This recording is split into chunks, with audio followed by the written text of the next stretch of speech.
Von Hippel-Lindau, or VHL, is a genetic disease that affects people of all ethnicities and is characterized by tumor development in the central nervous system, kidneys, adrenal glands, and pancreas. Alright, the VHL gene is a tumor suppressor gene on the short arm of chromosome 3. It codes for proteins that degrade hypoxia-inducible transcription factor, or HIF. HIF upregulates genes that code for platelet-derived and vascular endothelial growth factors, both of which promote new blood vessel formation and cell growth.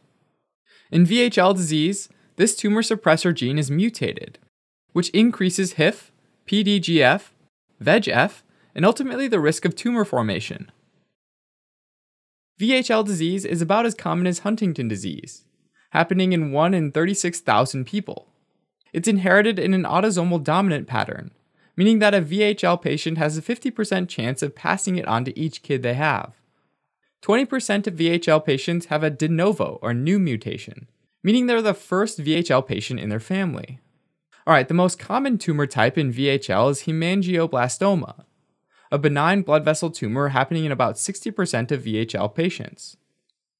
In the central nervous system, these can happen in the retina, brain, and spinal cord. In the eyes, it can cause blindness by detaching the retina. In the brain and spinal cord, a tumor or the accompanying cyst causes problems when it pushes against surrounding tissue. For example, if the tumor is in the cerebellum, it can cause ataxia, or the loss of balance. If it blocks the flow of cerebrospinal fluid, intracranial pressure can rise, causing headaches, nausea, and vomiting. Less common are benign cysts and cyst-like tumors called cystadenomas. The most concerning, happening in about 25% of VHL patients, is the endolymphatic sac tumor of the inner ear, which can cause deafness. Other generally incidental cysts can develop in the broad ligament in women, the epididymis in men, and the liver, lung, kidney, and pancreas. Some tumors associated with VHL can be cancerous. Clear cell renal cell carcinoma, or RCC, happens in about 60% of VHL patients and can develop in both kidneys. Pancreatic neuroendocrine tumors grow in about 15% of VHL patients and can also metastasize. Two other typically benign endocrine tumors happening in about 20% of VHL patients are pheochromocytomas in the adrenal glands, and when they're found elsewhere, they're called paragangliomas. These tumors erratically pump catecholamines like norepinephrine and epinephrine, and individuals might present with sudden symptoms of sympathetic overactivity, like headaches, sweating, palpitations, and hypertension. A pheochrisis can happen when catecholamine levels are extremely high and can be fatal.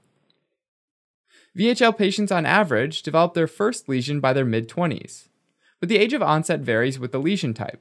For example, hemangioblastomas usually happen earlier in life than renal cell carcinoma tumors.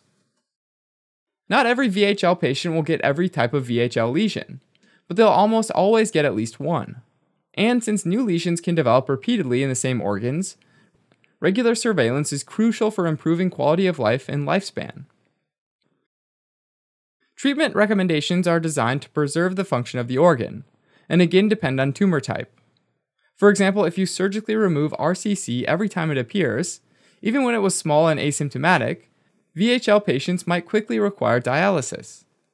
But once the cancer is about 3 centimeters, the high risk of metastasizing justifies the surgery.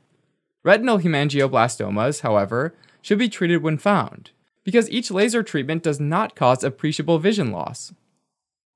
Alright, as a quick recap. Von Hippel-Lindau is an autosomal dominant disease caused by mutation in the VHL gene on chromosome 3. This leads to unregulated high levels of hypoxia-inducible factor, which causes tumor formation. VHL patients can develop lesions in many different organs, including the eye, ear, brain, spinal cord, kidneys, pancreas, and adrenal glands. Most of these are benign tumors, but they can also become metastatic, like bilateral clear cell renal cell carcinoma and pancreatic neuroendocrine tumors. Because VHL is highly penetrant and the lesions can happen repeatedly throughout a person's lifetime, routine screening and careful management is crucial.